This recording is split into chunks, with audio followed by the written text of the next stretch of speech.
All right, welcome back to the podcast. Today we have Jason Carroll, and we are going to be talking a little bit of recruiting, a little bit of potential, a little bit of scientific background behind some of those things because they're kind of difficult, Jason. So I'd like to start off with, what is your career elevator pitch? Gosh, I wish I would have been prepared. I'm so bad at marketing and so bad at PR, and they get onto me all the time. I'm I just know, so but much more. your career pitch is insane. Yeah, yeah. You're saying career pitch or like the pitch of the company? Nope. What is your career elevator pitch? Like your life in an elevator pitch My for life your in an career. elevator pitch. Damn, man, you should have given me some warning on that one. It's more Lack of natural. self-awareness becomes a plethora of self-awareness. Mistakes becomes some learned knowledge. Big vision is fun and passionate and likely Mm. to have many more failures in front of me. So, yeah, I mean, I think that my career would be marked by a lot of really great opportunities, a lot of hard work, but equally met with the kind of luck that seems to become most entrepreneurs. They just don't like to admit it. And Mm. just a constant striving for growth and self-reflection and trying to enrich the lives of other people around me. Yeah, and I think that's beautifully said. I would say you had an explosion in your previous life, in your previous career, in the sense of growth. Yeah. Can you dive into that a little bit more? Because I think it's such a unique story that not a lot of people go through the growth trajectory that you probably felt, good, bad, and indifferent, Yeah. right? All those things packaged into one. So dive into that a little bit. Yeah, Champion was the name of the company, well, Champion National Security, and I joined after it had grown, but also plateaued to 800 employees. It was a 33-year-old company and had been at that size for probably a decade or more. Then over the next 7 years, we would go from that 800 to 2,500 employees. So it was like you said, radical growth out of nowhere. I mean, it wasn't out of nowhere, it was calculated. We wanted to do that. I was brought in for the sole purpose of innovation and growth. But yeah, I mean, what a wild ride, and so much of that growth was due to, good decisions and great teams. And a lot of it was in spite of myself and in spite of the team. I mean, it's just reality, like you hit something like that and it's just this gold mine. And, you know, I, here's how I'll say it. Success is the most dangerous form of failure because it convinces us we're doing everything right. And if Mm. not for like pausing and taking that high level step back of going, I know I'm not perfect. How could I be even better? I always wanted to avoid that self-inflation that I see so many successful leaders dip into, but I also wanted to just get better and better. And if we think that we're doing everything right, then there's no opportunity for growth. Yeah, no doubt. Yeah. So extreme explosion into growth phase, 800 to 2,500 employees in a short amount of time. Stress, elated, everything that goes with that. I'm assuming you sold the company then We did at the end of 2020. Yeah. at the end of 2020, and then you moved into a completely separate career, which is kind of touching on what you started with, which is very people focused, whether that be hiring, whether that be potential, whether that be learning the people who are important in organizations, where they should sit and why from a scientific view is kind of how I'm viewing Aptive Index. How close am I with that? Yeah. It's bringing objective data into the mix. Every business problem is a people problem. And we, from the very get-go, we're hiring based on 1950s technology, the resume. I don't actually know when the resume was invented. That sounded cool when I said it, though. I'm going to go with that, right? I mean, so like, what the best thing resumes could even tell us is someone's skills and experience. Which, if it's Mm. a high potential person who just hasn't started their career yet, we have zero clue. So we lose all of those potentials. But then the more I analyze it, the more I think about what makes a good team member, not just for today, but for the future needs of the organization, the more I realize like skills and experience is not even in my top 10. of things I'm looking for. It's important. I'm not throwing it out, but it's not even in the top 10. And so how do we look at something else that gives us information about the people that we're looking to bring on the team, again, from the very get-go? And then once we have those people, I mean, the resume might as well have gone in the trash once we hire them. So now what do we do? How do we lead them? How do we motivate them, keep them engaged, et cetera? And so I was introduced to psychometrics back in 2016.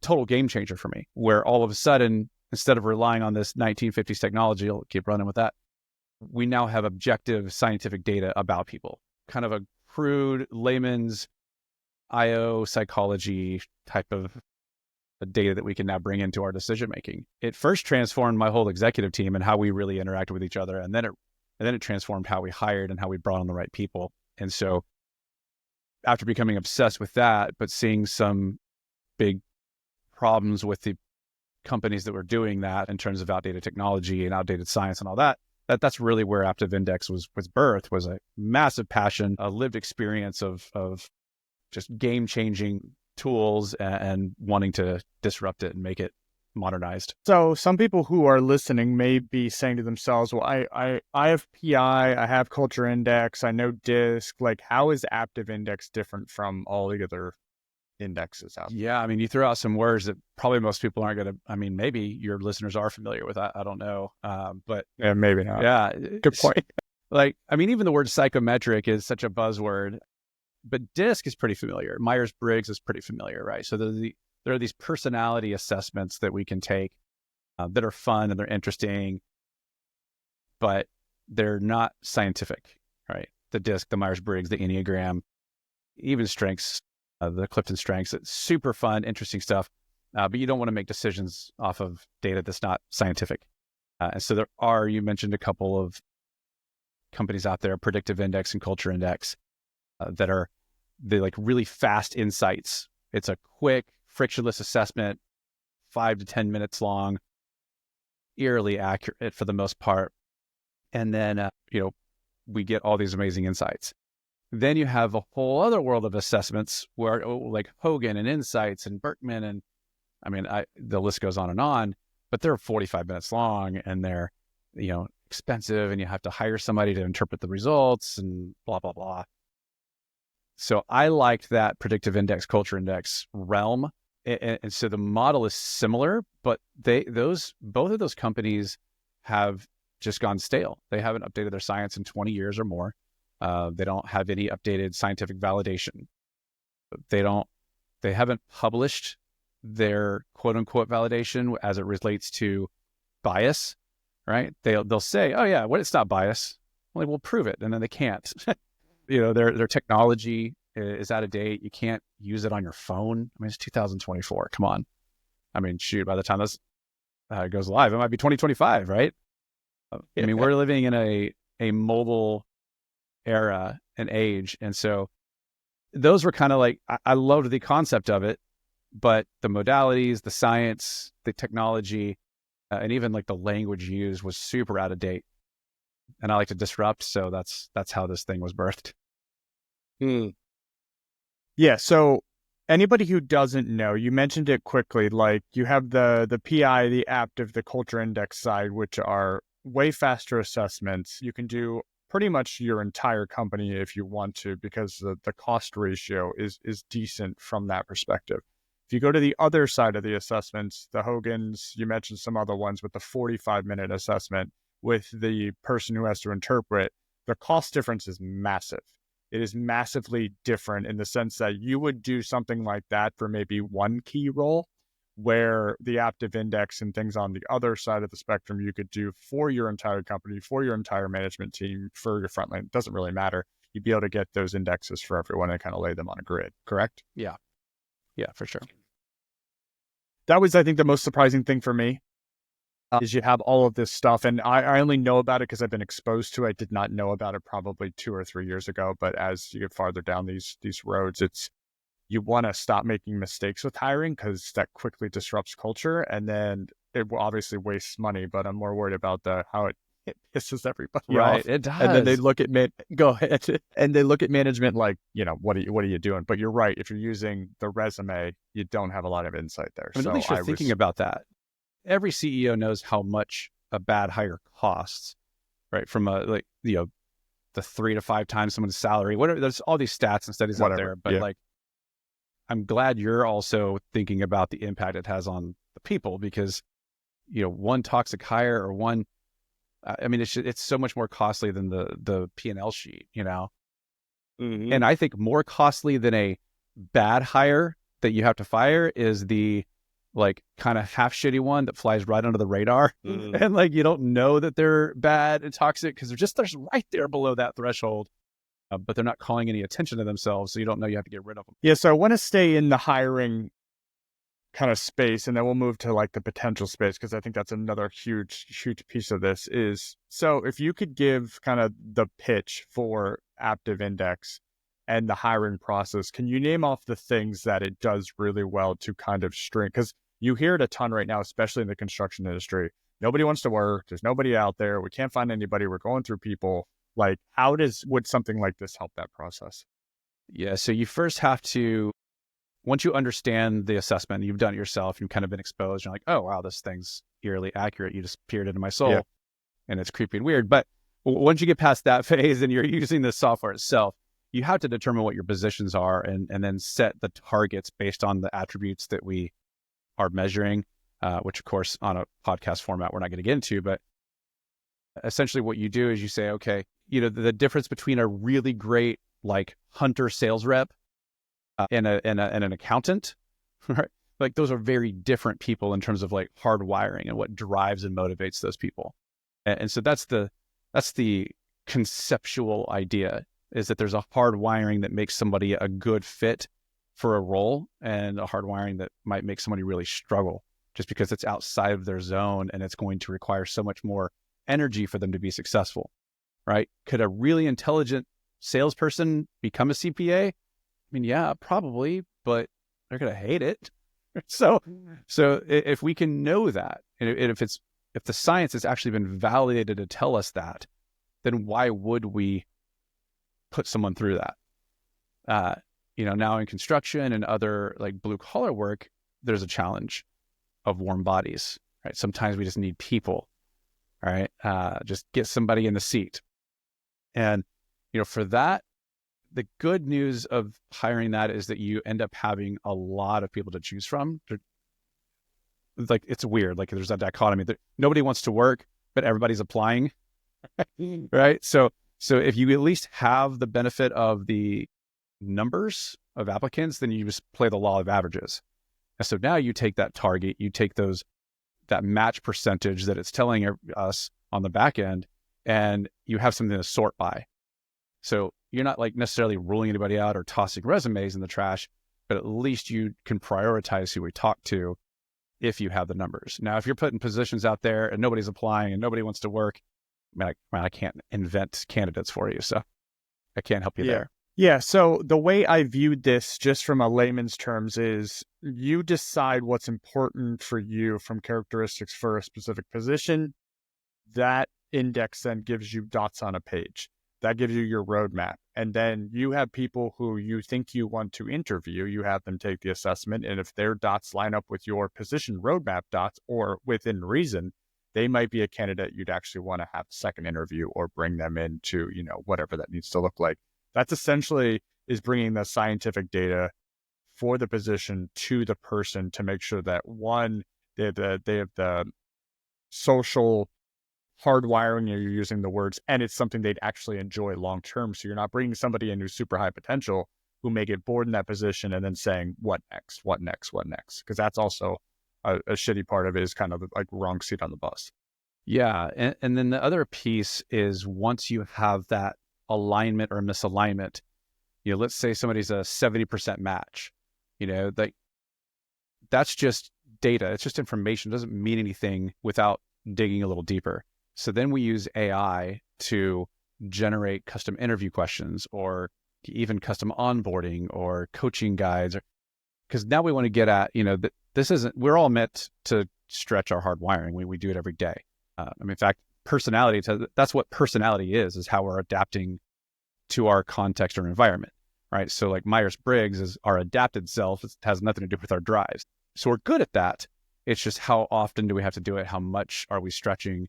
And so then we go and ask questions. Let's say I need a software engineer and I'm talking to somebody whose influence trait is really, really high. That means they want to be in charge. They want to, be in the driver's seat and all that. Well, it's not really what the role calls for. So my AI is going to give me questions. It's going to say something like, it's going to have me ask them, tell me about a time when you had to go along with someone else's idea, even when you disagreed. All right.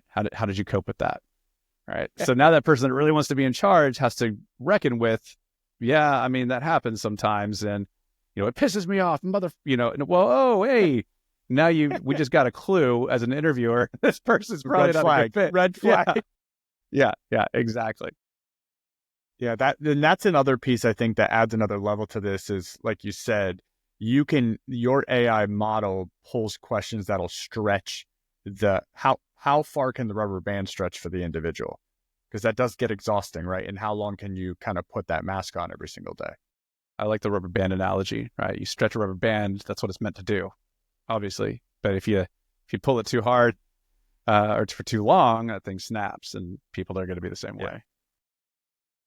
So I have to imagine that this would also, people might say like, okay, well, all this stuff costs way too much money. My challenge to that would be, are you spending money currently on a hiring company, right? A hiring firm, a recruiting firm? Do you have an HR person or someone in-house that could use an Aptive Index type solution where your candidates are more refined and you're not just stabbing and guessing? I want to go back to the warm bodies. I never want warm bodies, so everyone else can take them. I'll take the other people who are qualified. No doubt. So, but I do think, when you're looking at the global budget for a hiring process, if you're using recruiting firms, they are really expensive as well. When if you could just scale down the amount of interviews you have to do and actually get a person that is hardwired to fit in a position, like you're not having to pay whatever their percentage is up to a year, like you're gonna be getting your money back pretty quickly. Yeah, and I guess also cost wise, how much does a bad hire cost? And if you hired 10 people in a year and you would have gotten 5 of them right, perfect. But now you get 6 or maybe even 7 perfect, right? How much less did those 2 better hires cost you or save you, right? I mean, brilliant. You've paid for the software 5, 10x.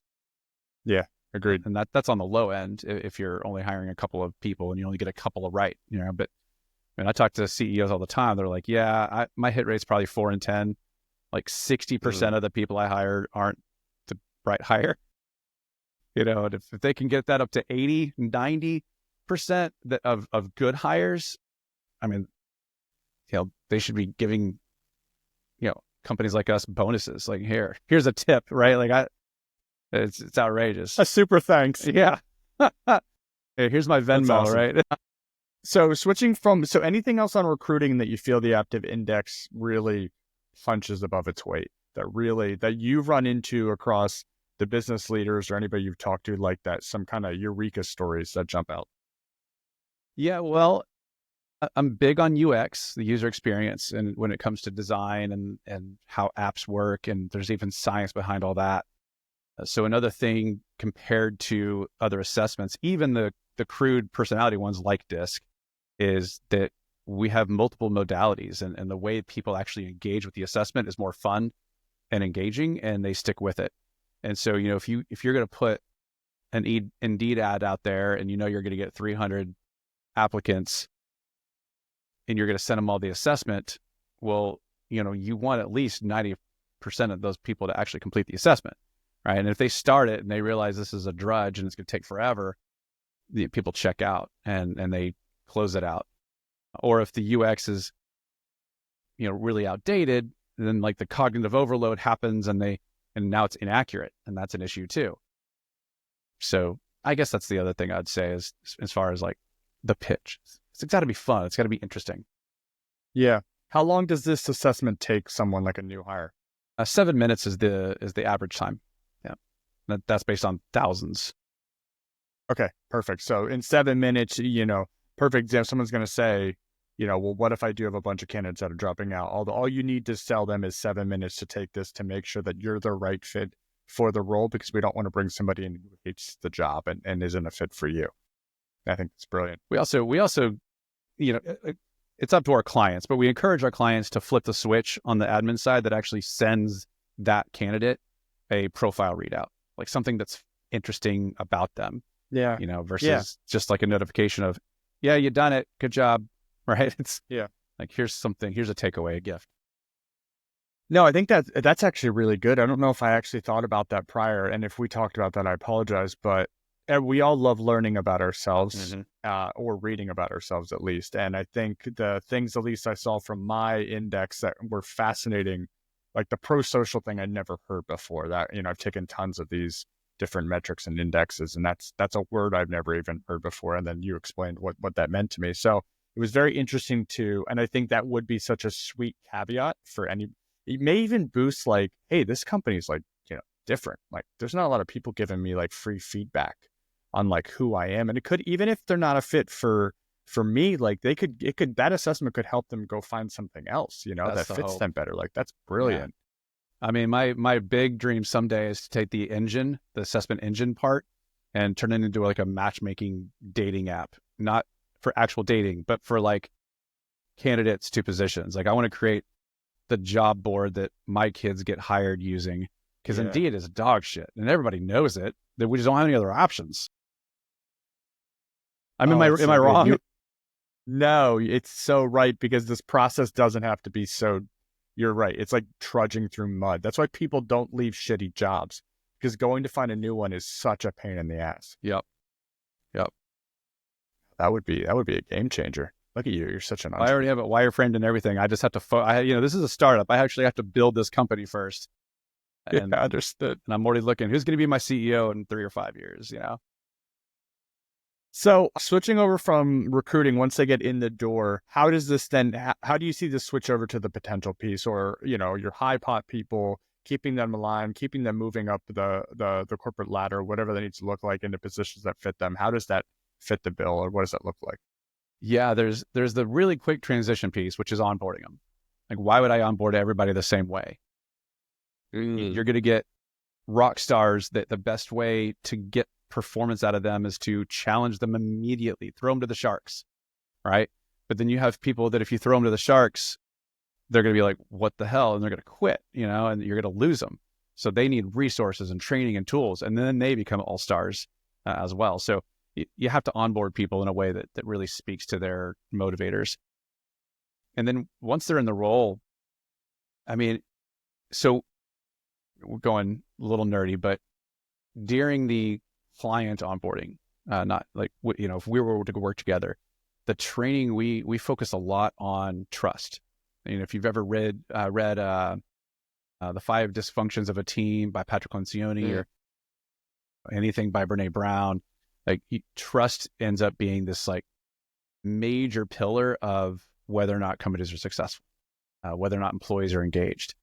And we tie these components of trust to our attributes that we're measuring. For example, this is a silly one, but it's actually not silly, because it actually does erode trust. You Brandon, you're a low sociability person, right? Your need for social interaction and connection is lower. You'd rather get energized by being reflective, being on your own, right? I'm a high sociability person. So one of the needs that comes from being high is connection, belonging, affirmation, and just knowing that, the people around me, they know I care about them, and I know they care about me. Well, Monday morning rolls around, and, Brandon, we go to work, you're my boss, and you just get, straight to it. Well, I had a bad weekend, and I was hoping you're going to ask me about it, but you didn't, because you don't care. But you might care. You probably do care if that's actually the scenario. I know you care about your employees.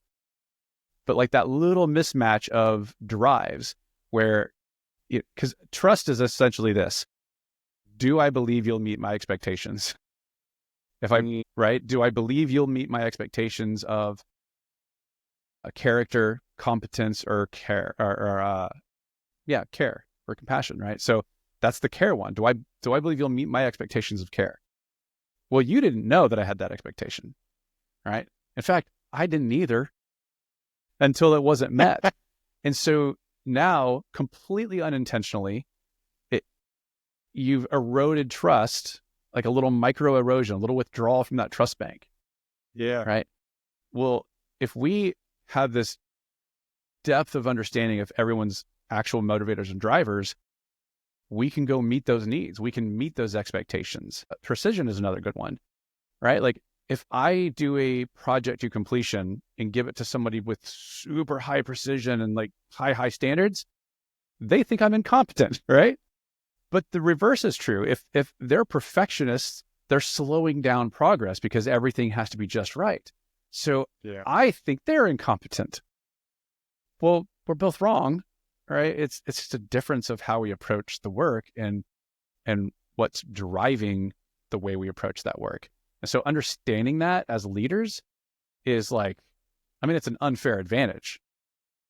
It's like a superpower in leadership and getting along with people and keeping people engaged. You're right. It's almost having a user manual Yeah. for every interaction or employee that you have, which is the hardest part, right? Because like you said, one shitty weekend and that baggage, it gets carried into work. Yeah. And we still have to deal with it in our communications.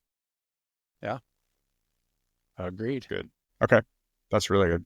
You know, it's funny. You were on you were on my podcast, however, 2 months ago, and I'm not used to being the one doing all the talking, and I didn't know you're going to have me just. I feel like this is one long sales pitch, and I don't want it to be like that. Where's the BS? No, I not thought at we were all. going to talk about BS. Come on, man. No, the reason, because I don't think a lot of people understand what these indexes are for, right? But I hear in construction, manufacturing, in my world, I hear complaints all the time about people not wanting to work, and I can't find good people. And to me, both of those questions could possibly be solved with something like this, because it's just an understanding problem. Like, we'll hire 10, we're probably at an 80 to 90% success rate when we bring in young kids right out of school. It used to not be that way. It used to be 40 to 50%. Now it's 80 to 90. Now, has it actually changed the person coming in? I do believe that has changed, because I do believe there's a generation now that's going through that sees the trades, working with your hands, construction in general, as a primo opportunity to make good money, have good opportunity, and not have a ton of debt. So I do think we're getting high caliber people coming through. But I also believe our approach to what good looks like and how we're pairing them with senior people is just more mature. So I do think it's kind of twofold there. But because we get very good people from other companies who just say, listen, I moved because I didn't like working there. And they were good people, right? Yeah. So sometimes it's just, you have this disconnect, and I kind of want everybody to figure it out, because there's never going to be enough workers, at least in our world. So if we don't figure out how to make the best of a lot of the situations we have, and the people are good, you just have to figure out how to work with them. And I think some of this is why people are struggling with that. Yeah, I agree. Culture is important too, though, right? I mean, business owners have to care about their people. It can't be. Well, somebody in the company has to care. They don't technically, at the end of the day, like, if you're a person who is not empathetic or compassionate, you better go find somebody who is. That's true. And you better give them the keys to go do the things they have to do. That stay part. Fuck out of the way. Yeah. That was the key to success at Champion. The CEO founder was pretty well disengaged by the time I was the president of the company. Right? He was playing his poker tournaments and like traveling all the time, and so he wasn't around a whole lot. But when he was, and he would try to like pull those reins back and get in people's faces. He was one of those guys, just yell, cuss, all caps emails, like that kind of a thing, right? And I just kept telling him, like, let me be your filter. Like, unless you can change and actually give a shit about people, get out of the way, like you said, and let me filter come attack me, I'll fall on the sword. But man, some of the coolest shit I saw was him beginning to shift in his mindset. So because we did have the keys to the castle and made big changes around culture and core values, I started seeing him make changes himself, where, like, for instance, so it was a security guarding company. right? So security officers were our 95% of our employees. And we went through, we left out of the front door instead of his, private side door one time from the office to go get lunch. And there was an officer sitting in the lobby who had a broken leg, or his foot was in a boot and he had crutches, just sitting there. We go have lunch. We have a whole meeting. We come back. So it's over an hour later. Dude's still sitting in the same seat, not doing anything. So Jim, the founder, he was just like, "What are you doing here?" And the guy's like, "Well, I hurt my foot. Doctor said I had to be off of it for a week. Supervisor told me if I came to the office, they could give me some work to do. But I've just been sitting here since 8 a.m. And so Jim just goes, "Well, that's bullshit." Pulls out a wad of cash from his wallet, hands it to the guy, says, "Come back next week when you're ready to work again." Wow. What? Like, what was that?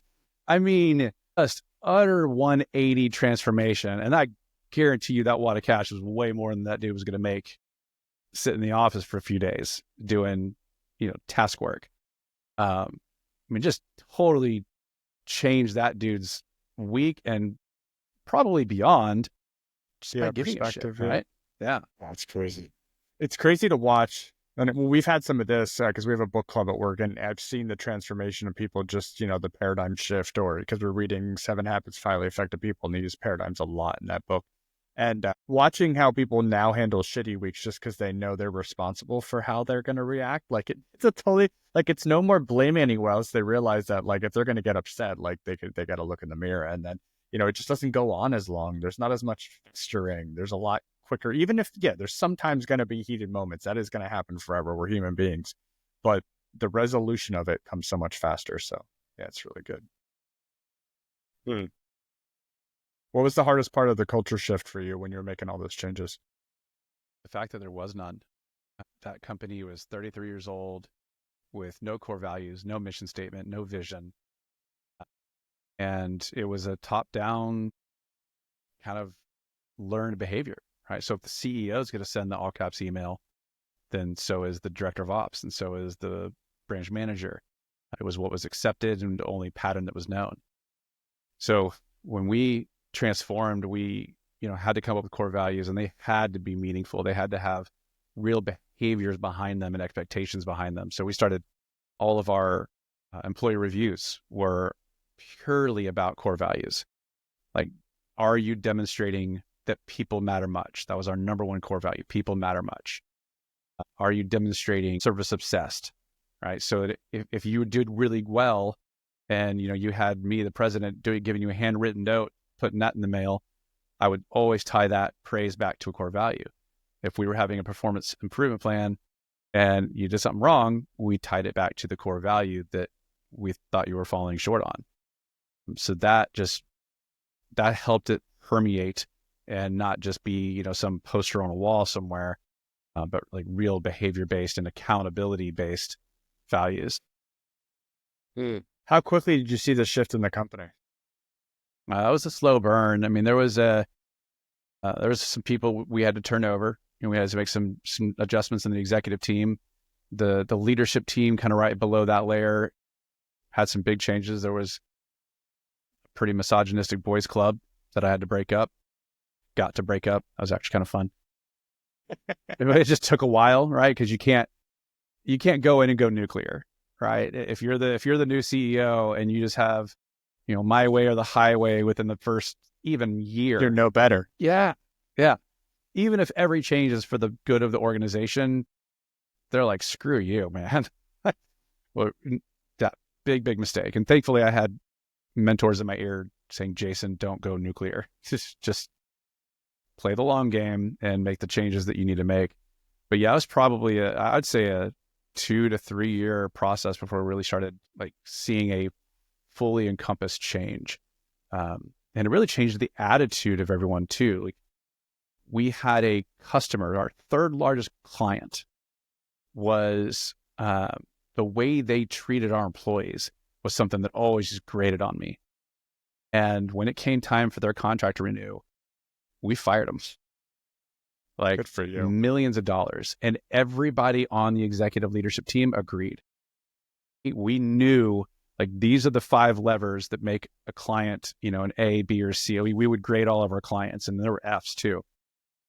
And how they treated our employees was one of those levers. And they didn't treat our employees well. And we were like, look, if they're not going to change, then they're out. So we gave them ultimatums when it came time for contract renewal. Eyes bugged out of their head when they saw the price, when they saw the terms, when they saw everything else that we were changing on. They're like, huh. So they left and actually ended up paying even more to somebody else just to spite us. But it's crazy. The founder, just ripped my head off. Yeah, sure. How could you do that? That was, this many dollars. And then, weeks would go by, a month and a half, 2 months went by, and the revenue dipped, but the profit didn't. And he was like, this has got to be a mistake. Like, where's the mistake? I'm like, dude, the numbers aren't lying. I told you this company is not making us any money. Like, revenue is not profit. And it was amazing that we lost Was all that that customer revenue. causing attrition? Yep. Big as time. well? Yeah, that was part of it, right? Attrition, which caused overtime, right? Which caused, also field supervision. Training. Yeah, Training. absolutely. We had to send our supervisors out all the time, covering posts. Yeah, even penalties for, if a post went dark because nobody showed. And so, all that. And it didn't even take time. It was the week after the revenue disappeared, the profit stayed the same. So I think, the big message there is, if you have a client who is not a good partner, and it was actually treating your employees like crap, and you keep them, you are showing that the money is more important than the culture. Yep. Yeah, I'm probably too far the one way. Like, I'm pretty hard on our customers, but that's also the world I lived in for 10 years when I was running all over the US. Like, I remember how, the school of this is how you treat contractors. I was a contractor, right? So that's how customers treated us. And I remember it was horrible. And I think that's why I have like they're wrong first mentality when sometimes that's not always it. Yeah.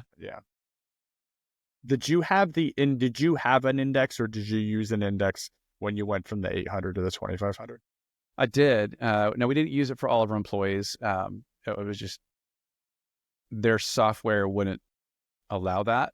They didn't have any sort of APIs or connectivity. And so to review that many people when most of our expansion is into whole new states and is evergreen roles like a security officer, we couldn't ever really utilize it, which was sad because I really wanted to. At one point, I built my own. I had some developers basically build a scraper that logged into our index, pulled all the information, dumped it into our own little database, and put it in our HR system. But apparently, it overloaded their servers, and they got super mad at me, and they were going to fire me as a client. So I was like, fine, then why don't you build something that's more modern? And they wouldn't. So, but yeah, for leadership roles, for like branch managers and kind of all the in-office admin staff. And in fact, one of the craziest things, I had to hire a new head of HR, and I had the data. I knew what my target needed to be, and I had 2 finalists. One was a match, and I loved her, but nobody else on my team did. They're like, she's so dry. Like, she's just, blah, blah, blah. And the other person was totally a mismatch, but everybody loved her. She convinced everybody she was amazing, very winsome. And despite having the data and despite my better judgment, I went with her. And I am not exaggerating. That woman cost us over $600,000. It was bad. And so I followed the data the next time and made the best hire of my life. This guy, Jorge, who came in and just rocked it so hard. He was amazing. Yeah. Man, if that doesn't tell you everything why, holy smokes. Hiring it's hard, which is why I work so hard to keep the people we have, because it's easier than going and hiring. It is. I'm terrible at it too. I have a tool, so I use the tool, but before I was terrible at hiring and interviewing too. Like, I would make my sales manager so mad because he'd pull me into an interview, and there were a couple different times it was 2 minutes in. I'd look at the resume, I'd ask one question, and I'd just be like, ew, no. And I would just tell the person like, hey, I'm not about wasting my time. I got a busy schedule. You're not gonna fit. This isn't working And I out. would just walk out, and Chad would just be like, oh my God. Like he's stunned, had no idea how to recover from that. And later he'd be like, well, you weren't wrong, but dude, you can't do that to me. I'm like, you're inside sales manager. You don't need my input. Like I'm too far removed from that anyways. So it's on you. Make the decision without me. Did you think, obviously with some, the growth, I'm assuming you would deem that your time as a CEO was successful. Yeah, I'm really proud of a lot that we did there. Right. I don't take the credit. I think those things are different. You can be confident, you can be proud of what you've done. But man, the team around me was just phenomenal. Even some of the problematic people, I think they really added a ton. Yeah. The reason I asked that is because I kind of view you as a serial entrepreneur. Like you love building things from nothing and starting something that's crazy, right? Bucking the system, I think you said earlier, or something along those lines, which I've seen entrepreneurs that struggle with the operations process CEO position as well, and some of that, right? Because there are some management day-to-day stuff. Why do you seem to be good at both? I'm selectively detailed. So Adderall I'm not helps sure I've a ever heard lot. those two words together. Yeah. Well, so my COO, Bill, he is just an absolute artisan, structural, systematic, detail oriented. That guy really ran the company. I never took that from him in terms of running the operations of the company. My role was to innovate, was to transform the culture and make sure that the right key people were in the right seats. He and I at first really butted heads. When it came to innovation, I thought he was slowing us down. I'm like, man, you're a stick in the mud. You don't want to do anything new or different. But He's like, I have to figure out how to make it happen. right, he did. But he looked at me like a wild card. He's like, you're jumping out of the plane with no parachute, man. Like you're going to tank us. And again, we were both wrong. We had very different hardwiring. We were approaching it from very different angles and our own needs.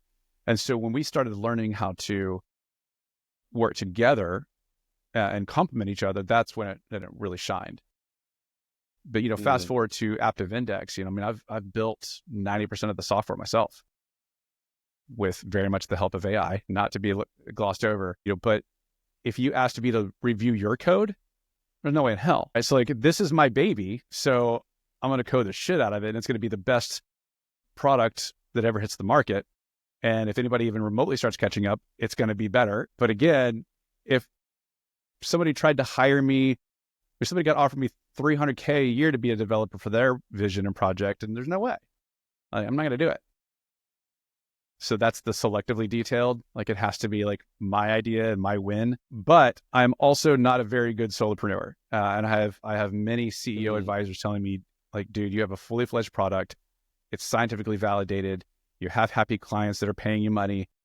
The only way you scale this is if you get funding. I'm like, damn, I think you're right. So that's been a brand new conversation just in the last couple of weeks. We got our first like publicly traded client, signed a contract, and they're like, you have to scale this thing. It's so scalable and it's ready, but you ain't gonna do it. Yeah, that's true.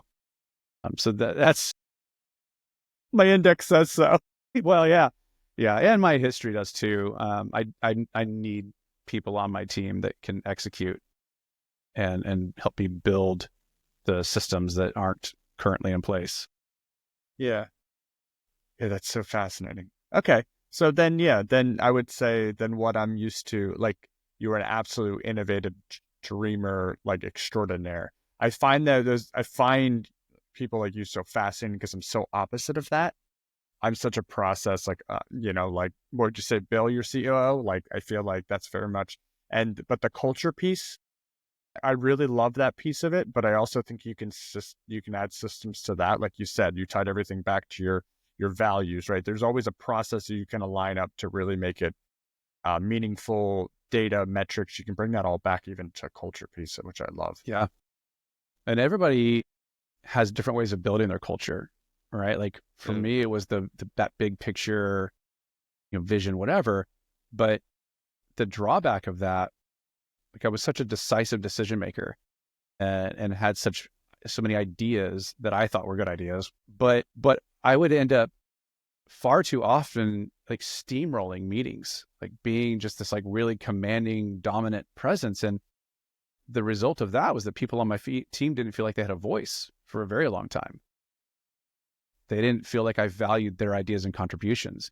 So I had to really take a step back. You mentioned that word pro-social earlier. It's one of the things that we measure, like the person's natural drive. Are they more like consensus oriented or decisive oriented?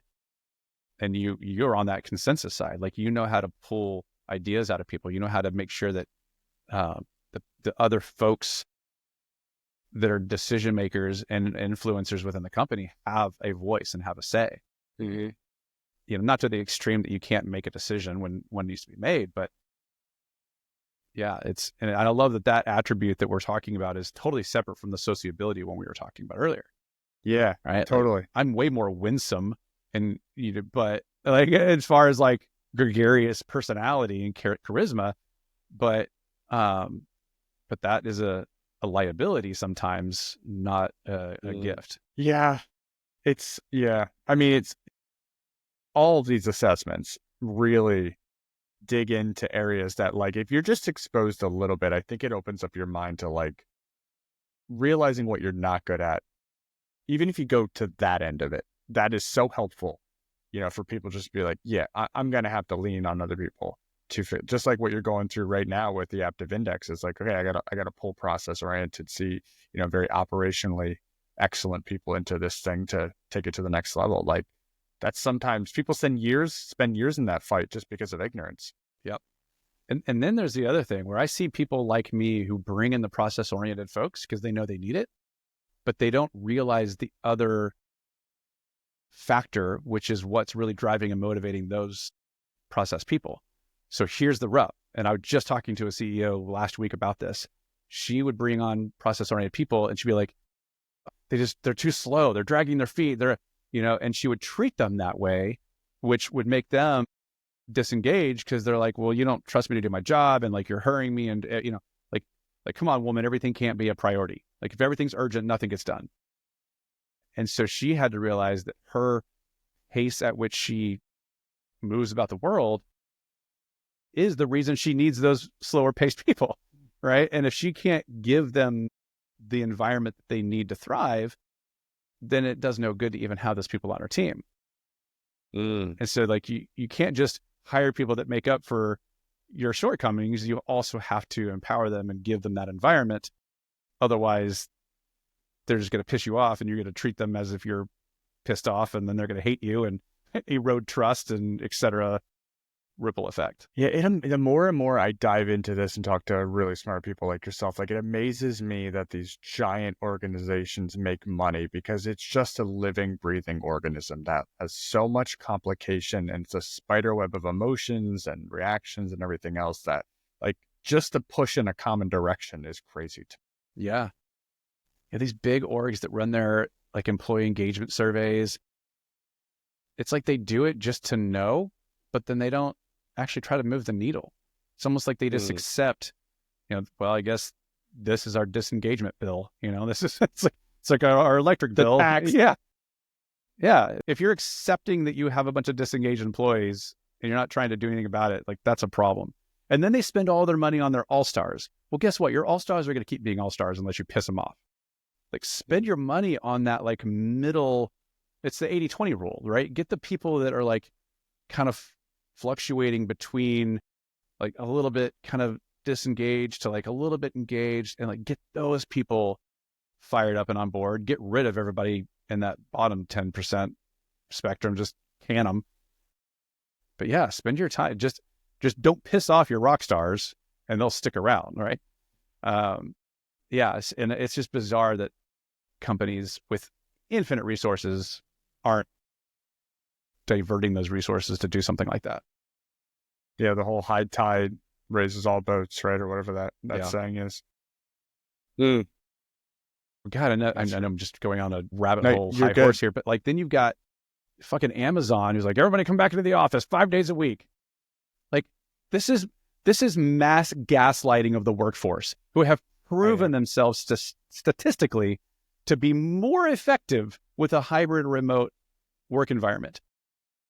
That's gaslighting if I've ever heard it. And it's absolute absurdity. These morons are choosing control, like fear-based control over trust. And the good thing is innovative companies are going to stomp them into the ground eventually, I hope. Yeah, that back to your trust word, right? That's such a huge thing with hybrid, remote, whatever that looks like. I love this saying. I use it all the time is, can we just act like adults, right? We're all adults here. So let's go ahead and do that because we're all here for the same reason.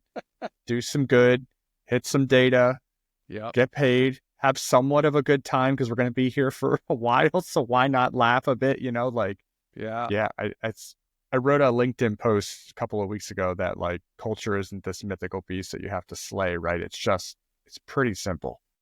Just give a shit or find somebody who gives a shit. Right. Then just let them go. Yeah. And figure some things out. Yeah. It's fast. The CEO that also doesn't get people that give a shit it's like borderline maniacal, because what they're doing is they're creating these like layers of plausible deniability, right? Like, because now Jeff Bezos could be like, oh, I would never mistreat a warehouse employee. You see what he did there? Like, oh, he's off the hook, right? But like, he's not putting the right people who are then putting the right people who are then putting the right people. And yeah, and this is just me ranting. It's my theory, but is Amazon the current largest company in the world? I don't know. I don't know either. I'm sure we could chat that GPT that real fast, but I think we're about out of time. Speaking of AI, what's like the hot thing besides your coding right now? What do you like? Because I'm starting a little LinkedIn post series that's stupid ways I use AI. Dude. Because I'm finding just ridiculous. Like I took a picture of my oven because I didn't know how to use the air fryer. Took a picture of the model and then put it in there and said, teach me how to cook chicken in this thing. And it's like, that's amazing. Gave me step-by-step guide. I'll tell you my favorite thing right now. I heard this guy, Jeff Woods, Geoff. Jeff Woods gave a talk about AI, and all these AI talks nowadays are all the same. They're tired. I don't like them. This guy had a different take. His whole overarching theme was you, the business owner, are the thought leader and AI is your thought partner. So I don't give a shit if it makes you write emails faster. That's not what we're talking about. This is not about productivity. This is about thought leadership. And so he gave like these amazing prompts of how to really give the AI a persona, how to have it interview you, how to give it, how it can give you non-obvious solutions to your problems. But then the thing, he told a story about something that he did and I totally stole it. So now I have my own 5-person AI board of directors. All right. They all have names, they have their backgrounds, they have their Aptive Index profile names, and like all of the expertise that they bring to the table. Some have been like raising money, some are like finance and legal, and so I will say, hey, have, Erica lead this board meeting for us. And I don't have to do anything other than to answer their questions as the CEO. And dude, they grill the shit out of me. And I learned something. I have new directions that I'm taking the organization because of my virtual AI board of directors. It's unreal. And they're instant. Please send me that. Yes, dude. I mean, I will. That's incredible. I'll show you some of the stuff that I've done. It's game changer. Yeah. That's so interesting. So I've been struggling with this incentive program for the company for like 2 years now. I couldn't get out of my head enough to be creative enough, right? So I sat during a presentation and the presentation just was like clicking around KPIs and all the things that they said we should be doing, paying it out quarterly and stuff. Like we're doing that for our bonus, but it wasn't incentive based. That's what I really been looking for because I want to drive like performance. And then I sat through this presentation and I had an AI super guru on the podcast and like finally it clicked. Like, hey, just what you want from a KPI perspective, just go ask a bunch of questions. So that's what I did. You're a financial blah, blah, blah, blah, blah. You're super good in incentives, blah, blah, blah, blah, blah. So explained what SWF was, what we do for a living, and these are the KPIs that are important to me. So I spent like 3 hours on a Friday morning just crushing through this thing, right? Prompt and question and prompt and question. Don't like that. Switch that over. And then even got a culture metrics on how to vote. And then we can have multiple voting with a Google form. We can put people's names in quarterly, and then they get a cut of the bigger chunk of an incentive plan. So like being a good person is incentivized above everything else. Like, I was so Yeah. jacked, dude. And I had like a 5-page Word document that I put all this shit in, and I'm like reading through, sending it out to my management team. I'm like, I think I finally figured, like, I finally got enough neurons to fire from a different direction to Yeah. like put it all down. And That's awesome. it even gave me formulas to use by weighted Right. KPIs underneath the Yeah. initial KPI.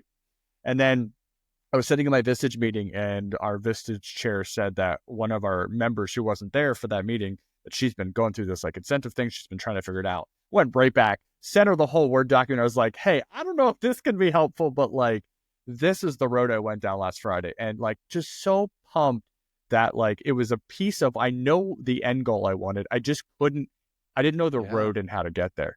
Like, that's what it's for. It is. Yep.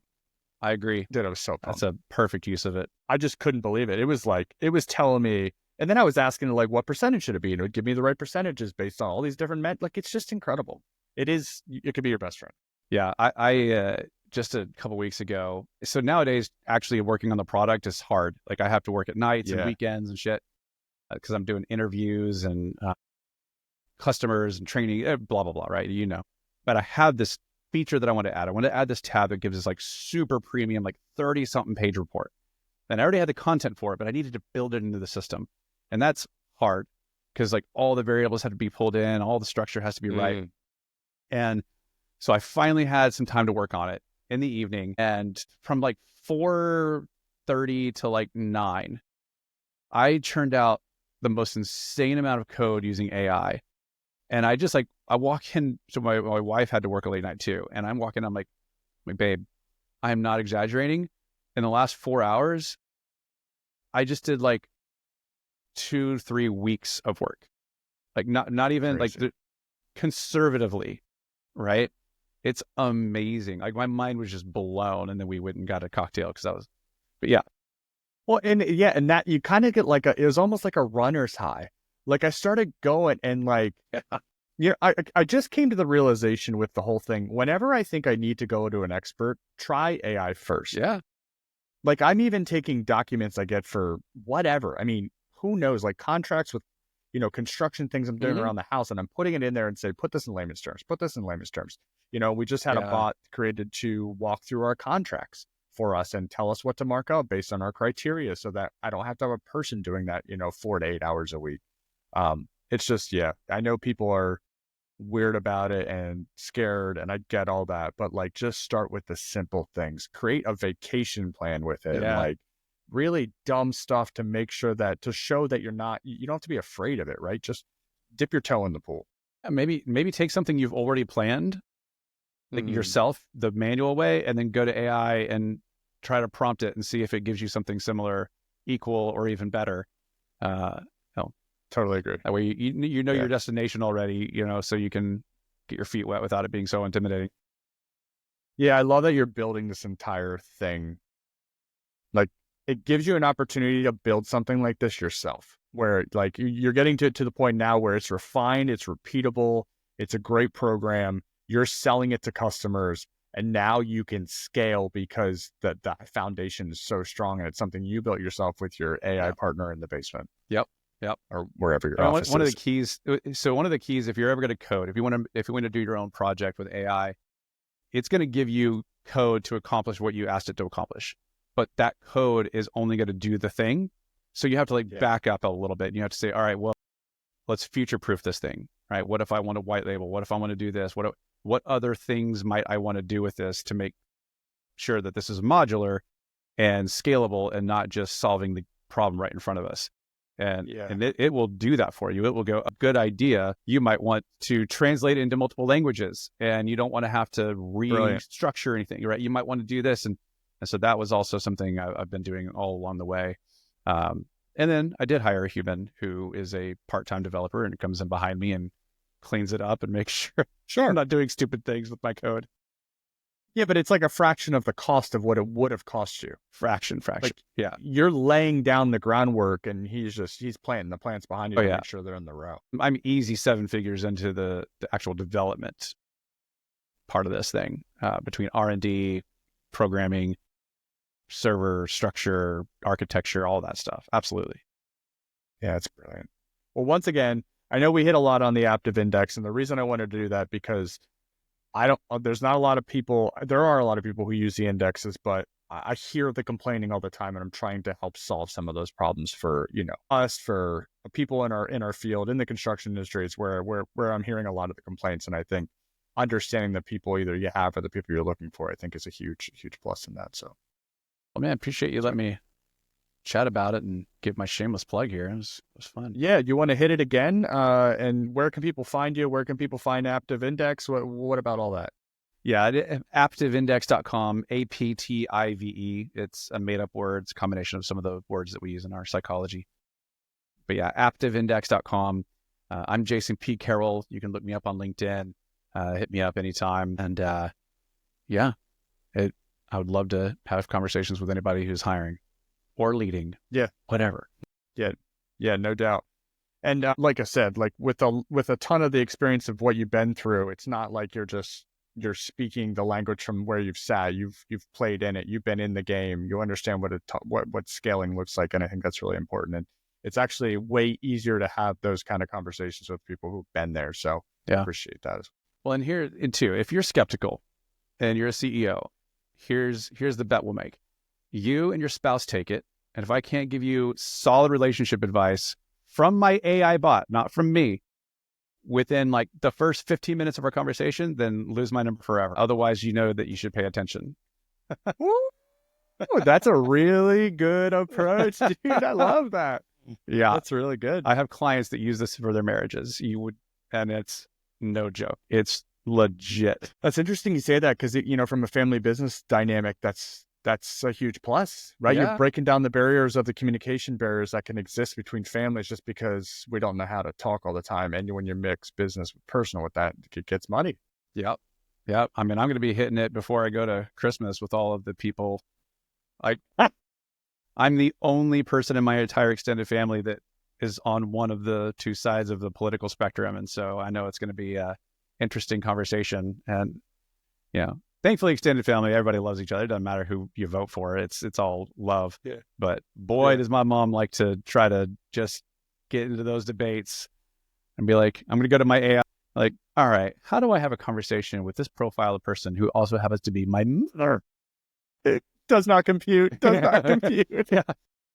It's going to watch ChatGPT back away, like tiptoeing away. like Family Guy. Yeah. Peter backs out of the room. Yeah. Oh my gosh, that's amazing. Well, thank you, Jason, for coming on. Thank you for having me on. I actually just pulled a clip. I think I have it come out in December. I have a clip from your podcast. Also, do you want to promote your podcast as well? It's called Work Cultured with a D at the end. It's where companies keep good company. We talk to CEOs about their secrets, their challenges to culture. Season 3 just wrapped. Season 4 is going to be talking to heads of HR. So we're actually shifting it a little bit to have a kind of a different angle. Like, what role do they play? And we're going to be talking to much larger companies, like, in the thousands of employees. It's going to be cool because we're going to hear all the same things. Like, whether you have 18 people or you have 1,800 people, I mean, culture's culture, people are people. And so it'll be fun to have that. Yeah, it's brilliant. Well, thank you for coming on, and we will catch everybody on the next episode. Thank you. Thanks, Matt.